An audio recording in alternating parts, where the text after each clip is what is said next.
Hello বন্ধুরা, আজকে আপনাদেরকে দেখিয়ে দেবো ভিভো V40 ফুল আনবক্সিং। বন্ধুরা, বক্সের উপরে V40 লেখা আছে, বক্সটা সাইডেও V40 আবার লেখা আছে। ফোনটাকে দেখি, চারদিকে প্লাস্টিক একবার সেই ওয়াও লেভেলের। তো সাইডে রাখলাম একটা মতন, দেখি আর বক্সে কী কী দিচ্ছে। এগুলো কাভার টাভার তো দিবেই কোম্পানি থেকে। এটা হচ্ছে ব্যাক কেস। ব্যাক কেসের কোয়ালিটি ভালো কোয়ালিটি, আর এগুলো একটু কিছুদিন পর একটু লাল হয়ে যায়, এটাই নাহলে কোয়ালিটি কিন্তু এমনি ভালো। হালকা একটু টেক্সচার যুক্ত হবে অবশ্য, হাতে নিলে অবশ্য বুঝতে পারবেন। এগুলো যা ওই ফোনের কাগজপত্র, ম্যানুয়াল গাইডস। এটা হলো চার্জার, 80 ওয়াট ফাস্ট চার্জার। এটা হবে কেবিল হবে type A to type C cable. বন্ধুরা, এটা হবে সিম রেক্টার পিন। এবার অ্যাকচুয়ালি ফোনটার দিকে দেখেন বন্ধুরা,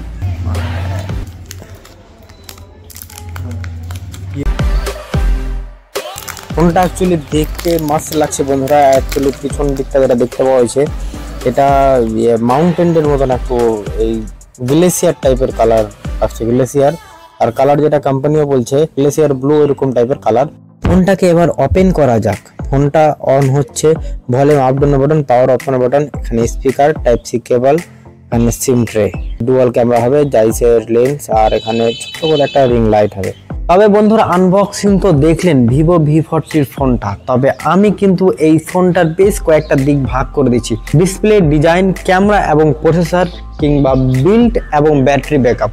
তো বন্ধুরা, মজবুত কতটা এবং ব্যাটারি ব্যাকআপ কিরকম দিচ্ছে এই V40 ফোনটার, আর প্রথম থেকে দেখেন অ্যাকচুয়ালি এই ফোনটার রিভিউ কিরকম অ্যাকচুয়ালি। আর আমি এখন V50 আসার পরে নতুনভাবে V40 বাই কেন করলাম। তো বন্ধুরা, এই ভিডিওটা দেখতেই থাকেন এবং দেখেন কিরকম হয়। তো বন্ধুরা, প্রথমত ভাবে এই ফোনটার ডিসপ্লে এবং ডিজাইন। তো ডিজাইনের দিক দিয়ে দেখলে আমাকে বিশেষ করে ভালো লাগে। ডিসপ্লে হবে বন্ধুরা 6.78 ইঞ্চের অ্যামোলেড ডিসপ্লে, 120 হার্টজ, যেটা 4500 নিটসের পিক ব্রাইটনেস। তো বন্ধুরা, ডিসপ্লে কোয়ালিটি অবশ্য দেখতে পাবেন কিরকম হচ্ছে, আর ইউটিউবে কতটা কি দিচ্ছে অ্যাডভান্স সেটিং অবশ্যই গিয়ে দেখতে পাবেন। 2160 পর্যন্ত দিচ্ছে, এগুলো তো অনেকটা এতে দেয়, 2160 দিচ্ছে। আর এই ফোনটার প্রসেসর হবে Qualcomm Snapdragon 7 Gen 3 processor, 2.2 GHz এর সঙ্গে এই ফোনটাতে আসে। তো বন্ধুরা, Antutu স্কোর সামথিং 6.5 লাখের মতো আসে প্রসেসর। অ্যাকচুয়ালি ওই প্রাইস রেঞ্জে আমাকে অতটা ক্যাটেবল মনে হলো না। আমি নিয়েছি অফলাইন থেকে 30,000-এ সেল প্যাক নিয়েছিলাম। তো আমার 30,000 হিসাবে আমাকে ক্যামেরা দেখে মোটামুটি যাক ভালো মনে হয়েছে, কিন্তু প্রসেসরটা ওই প্রাইস রেঞ্জে অ্যাকচুয়ালি আমার মনে হয় ঠিক অ্যাকচুয়ালি না, এর থেকে একটু ভালো প্রসেসর দিতে পারতো।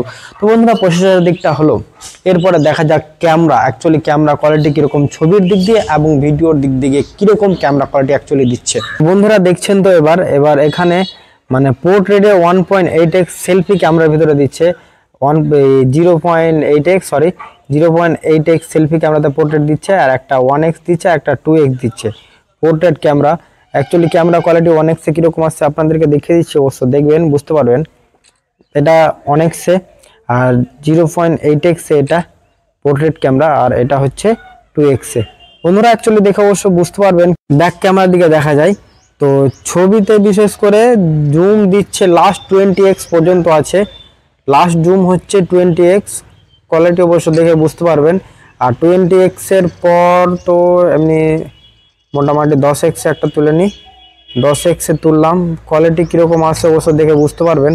10x, আর 10x-এর পরে একটা মিনিমাম 5x-এ একটা তুলে নিই, এটা তুললাম 5x-এ, একটা 1x-এ। কীরকম ক্যামেরা কোয়ালিটি অ্যাকচুয়ালি নর্মালে, মানে পোর্ট্রেট বাদে নর্মালে কীরকম কোয়ালিটি আসছে অবশ্য বুঝতে পারবেন। এটা নর্মাল হয়ে গেল, আর একটা আলট্রা ওয়াইড, এটা আলট্রা ওয়াইড ক্যামেরা তুললাম। তো বন্ধুরা, কিরকম অ্যাকচুয়ালি ক্যামেরা কোয়ালিটি সাইডে দেখছে বুঝতে পারবেন। তিনটা সিস্টেম আছে, 50mm এটা একটা তুললাম, এটা 35mm এটা একটা তুললাম, এবং 24mm এটা একটা তুললাম।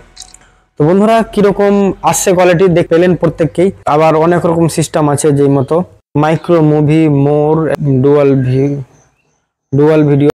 হ্যালো বন্ধুরা, অবশ্য দেখতে পাচ্ছেন এটা Vivo V40 dual video recorder, এবং ক্যামেরা চেঞ্জ এভাবে হয় না ক্যামেরা চেঞ্জ। বন্ধুরা, এটা হচ্ছে ভিডিও রেকর্ডার।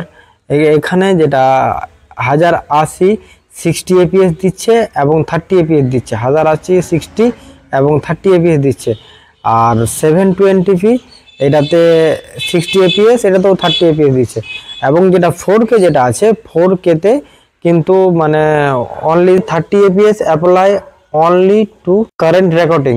আর বন্ধুরা এই ফোনটার ব্যাটারি হবে 5500 mAh এর ব্যাটারি, যেটা আমি এখন শুনতে পাচ্ছি লিথিয়াম আয়ন ব্যাটারি এখন দিচ্ছে, 80 ওয়াট ফাস্ট চার্জারের সঙ্গে সাপোর্ট করে। আর চার্জ হতে সামথিং আধ ঘন্টা থেকে একটু হালকা বেশি, মানে অতটা টাইম দেখিনি, তবুও আমি এখানে লিখে দিলাম কতক্ষণ লাগছে চার্জ হতে। আর বিশেষ করে আমার মানে এই জিনিসটাই অনুরোধ কি যে কোনো ফোন মানে নেওয়ার আগে অফলাইনে মানে যাচাই করাটা অবশ্যই দরকার। বিশেষ করে অনলাইনের চাইতে অফলাইনে অনেক সময় এই মতো হয় কি অনলাইনের চাইতে অফলাইনে কম দামে পাওয়া যায় ফোন।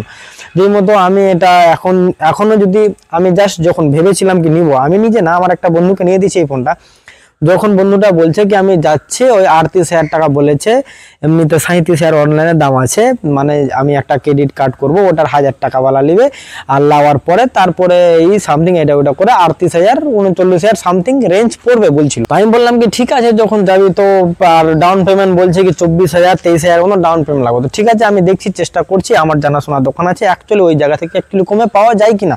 তখন বন্ধুরা এই ফোনটা আমি তাকে নিয়ে যাই সঙ্গে করে, যে বন্ধুটা এখন ভিডিও আমার করছে বর্তমানে এবং দেখতেও পেলেন ভিডিওর মাধ্যমে, তাকে নিয়ে যাই সঙ্গে করে এবং নিয়ে গিয়ে এই ফোনটা 30,000 টাকা বাজেটে আমি বাই করেছি এবং আমার পরিচয় ছিল, তো তাকে 25,000 টাকা দিয়ে 5,000 টাকা বললাম এই বন্ধুটা কয়েকদিন পর দিয়ে দিবে, কিন্তু বেচারা এখনো 4,000 দিয়েছে, 1,000 টাকা দোকানদার এখনো পাবে, দেয়নি।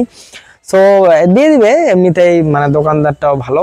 তো বন্ধুরা অ্যাকচুয়ালি এই মতো দোকানদারের যদি ব্যবহার ভালো থাকে এবং দোকানদারের সঙ্গে কাস্টমার একটা পরিচয় যদি থাকে, তো অবশ্যই যদি জানাশোনা দোকান থাকে তবে কমে অবশ্যই পেয়ে যাবেন।